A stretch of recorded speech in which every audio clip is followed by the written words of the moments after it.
C'est un crime contre l'humanité. Il y a 2 points de tension énormes qui pourraient dégénérer et finir par un conflit mondial. C'est des choses qui sont possibles. Normand Lester. Alors, ça fait déjà une semaine que le livre de Normand Lester, la nouvelle édition revue et augmentée de Stupide et dangereux, est en librairie. Et j'adore Normand parce que, bon, c'est un livre, évidemment, entre autres sur Donald Trump, mais dans l'édition revue et augmentée, c'est une photo revue et augmentée parce qu'il a son petit pansement sur l'oreille. Oui, quand on l'a raté de peu, de quelques millimètres, dans le fond. Mais essentiellement, dans ce livre-là, j'explique comment les États-Unis en sont arrivés à Donald Trump. Donc, une des premières démocraties dans le monde, là, après à peu près 250 ans, est arrivé à un individu aussi dangereux que lui. C'est ma chronique d'aujourd'hui dans le journal, parce que, bien sûr, il y a de plus en plus de gens, surtout depuis 2 semaines, là, qui disent que Trump est un fasciste. On le compare à Benito Mussolini. Alors, toi, tu as fait l'exercice, et l'exercice est drôlement intéressant, et c'est vraiment brillant ce que tu as fait, parce que tu es allé chercher différentes déclarations de Donald Trump en les passant, si tu veux, au filtre du fascisme, en disant, prises même dans leur contexte, est-ce que ces déclarations-là, à leur face même, pourraient être considérées comme... Il a pris même des citations de Mussolini. Apparemment, il les avait apprises par cœur, mais il ne se rappelait plus que c'était de Mussolini. Et il les a dit lui-même en disant vaut mieux vivre comme un lion pendant une minute que d'être 100 ans comme un mouton, c'est ça. Comme un mouton. Mais ça, si seulement c'était...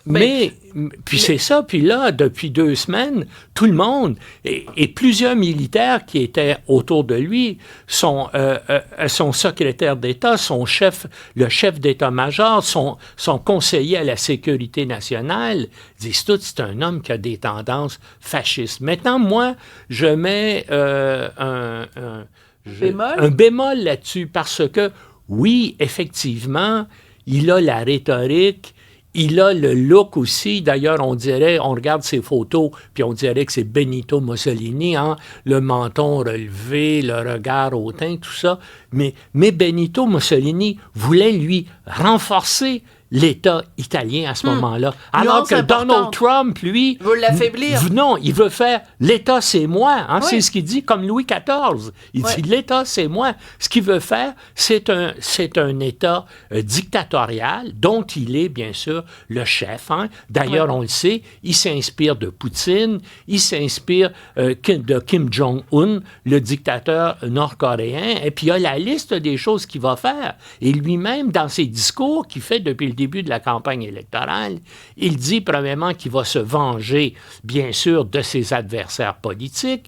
Il dit qu'il va fermer, bien sûr, les médias d'information qui l'ont contesté. Il dit qu'il n'hésitera pas à faire appel à l'armée pour essayer de rétablir l'ordre si jamais il y a des troubles aux États-Unis, alors qu'il y a des amendements de la Constitution américaine qui interdisent depuis la guerre de sécession, de faire ça aux États-Unis. Donc, on pourrait avoir toute une liste, là, où il veut établir une dictature personnelle s'il est élu. Mais ce serait une contradiction dans les termes, parce que par définition, une dictature, ça n'est pas... Tu comprends ce que je veux dire? C'est que moi, j'essaie de me mettre dans la tête de quelqu'un qui vote pour quelqu'un qui dit « Moi, je vais prendre tous les pouvoirs et je vais les concentrer entre mes mains. » Mais c'est le contraire d'une démocratie. Oui. Donc, toi, tu exprimes ton vote démocratique pour quelqu'un qui a un discours antidémocratique. Il y a une contradiction quand même là-dedans. Non. Mais les gens qui votent pour lui, comme tu sais, en général, c'est la partie la moins éduquée de la population. Mais est-ce que ça explique tout? Est-ce que c'est pas un peu réducteur, Normand? Ces gens-là veulent un chef. Exactement comme dans les années 30.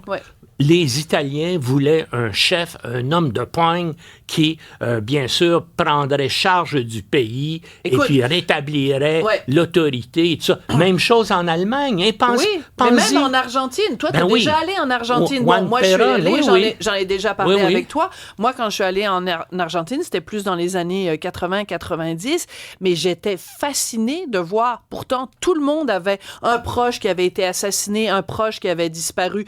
Tous les jours, il y a les abuelas qui se réunissent sur la place principale à Buenos Aires pour demander des nouvelles de leurs enfants disparus. Et il y a quand même des gens en Argentine qui me disaient « Ouais, mais tu sais, dans le temps de la dictature, là, les trains arrivaient à l'heure. » oui, c'est ça. Mais ça me fascinait. Oui, c'était le slogan aussi des Italiens fascistes. Ça marchait. Mais avec Mussolini... C'est un exemple, c'est un symbole, les trains qui arrivent à l'heure, mais ça voulait dire, les salaires étaient payés à temps, l'économie roulait, les affaires, ça... L'économie, en Argentine, en tout cas, c'est Juan Perón qui a complètement détruit l'économie argentine, qui s'est jamais véritablement remise. Parce que moi, quand j'y suis allée, l'inflation était à 300%. Une inflation de 300%. C'est ces réformes démocratiques. Ouais. Puis là, ce que Trump propose, puis quand les économistes regardent là, le bizarre programme économique de Trump, en imposant 20% de taxation supplémentaire sur les importations, ça risque de créer la même chose que Juan Perón a fait. Ouais. Mais il y a une chose qui me frappe, Normand, au cours des dernières semaines, c'est à quel point, tu sais, bon, quand il y a eu le débat, Harris, Trump, tout le monde a dit, bon, quand même, à part, quelques observateurs, mais les gens disaient, bon, Harris gagnante, puis tout ça. Puis là, on voit, ils sont nez à nez, coude à coude, peu importe. Mais il y a quand même quelque chose qui a changé au cours des dernières semaines, c'est que de plus en plus, les gens sont en train de se questionner sur les capacités intellectuelles de Harris, parce que les gens ressortent même plein d'entrevues où elle a fait, ou même des entrevues récentes où elle a l'air de pas savoir de quoi elle parle, de pas maîtriser ses Trump, dossiers. Ça fait 8 ans que tout le monde sait qu'il ne sait pas de quoi il parle. Oui, mais ça veut dire qu'on a un plouc d'un côté, oui, mais entre un plouc dangereux, puis une plouquesse un peu... Oui, parce qu'elle va être entourée de gens compétents, alors que Trump, maintenant, il va essentiellement s'entourer d'individus aussi dangereux que lui. Puis écoute, tu l'as écouté son discours hier? Oui. C'était quand même un discours assez extraordinaire. Ça a été très bien. Je vois absolument rien qu'on peut lui reprocher au niveau de du fond ou au niveau de la forme. En tout cas, moi, et bien sûr, le problème qu'elle a, et puis ça, ça rejoint ton livre de cette semaine, c'est d'être une femme et d'être une femme membre d'une minorité visible. Ouais. Alors ça, nécessairement, ça explique comment il y a beaucoup d'Américains, particulièrement des hommes, et puis des hommes blancs qui hésitent à voter pour elle. Ouais. C'est ça, elle est noire asiatique, parce qu'elle a ce double héritage qui est riche, c'est un héritage qui est absolument. riche, mais mettons de côté son identité de genre ou son identité, son origine ethnique, on a le droit de dire que des fois, quand elle se fait poser des questions, c'est des inepties. Elle répond des inepties, ou alors elle va répondre toujours avec la même phrase en disant « moi, je viens de la classe moyenne, puis quand j'étais jeune, c'est ça », mais c'est pas ça la question. Alors, c'est quand même assez désespérant, je trouve, Normand. Écoute, dans ma vie, j'ai suivi beaucoup de campagnes électorales américaines. Je le sais. J'ai été correspondant à Washington et j'étais toujours déçu par les politiciens américains. J'ai été en poste en France aussi. J'ai eu l'occasion de parler à des politiciens. Moins déçu en France? Quand je comparais les politiciens américains que j'interviewais avec des politiciens britanniques, avec des politiciens français, avec des politiciens allemands, je trouvais toujours que du côté américain, il y avait des graves lacunes au niveau des connaissances, au niveau de la culture et tout ça, quand je les comparais à leurs collègues européens et même d'une certaine façon à leurs collègues canadiens. J'étais assez... Et même des gens qui se présentaient là, pour devenir président des États-Unis. Enfin, on peut faire effectivement, tu fais des reproches que Kamala Harris mérite, mais regardons depuis 40 ans d'autres personnes qui ont été candidats à la présidence, tu vas t'apercevoir que c'était des individus avec des capacités de communication, puis avec des cultures assez limitées. Ça caractérise malheureusement une bonne partie des politiciens aux États-Unis. Il nous reste 30 secondes. C'est très simple, ma question. On est mercredi, on est quoi, le 30, c'est ça? Le 30 octobre. Donc, quand on va se parler la prochaine fois, ce sera fait. Malheureusement. Les dés seront jetés.